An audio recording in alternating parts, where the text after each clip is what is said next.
संत रविदास यांच्या 650व्या जयंतीनिमित्त भाजपतर्फे राबवल्या जाणाऱ्या देशव्यापी सलोखा संकल्प अभियानांतर्गत केंद्रीय वाणिज्य आणि उद्योग मंत्री पियुष गोयल यांनी आज वाराणसीतील सीर गोवर्धनपूर येथील मातीनं भरलेला पवित्र कलश उत्तर मुंबईतील विधानसभा मतदारसंघांच्या संघटना अध्यक्षांना वितरित केले।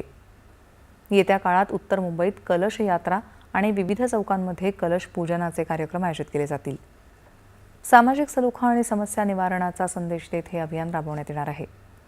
दरम्यान गोयल यांच्या हस्ते मुंबईतील दहिसर पूर्व येथील विवेक सुपर स्पेशालिटी रुग्णालयाचं उद्घाटनही आज करण्यात आलं।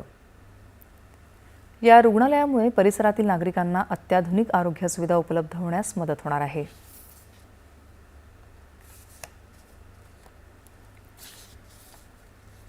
यानंतरच्या बातम्या काही क्षणातच।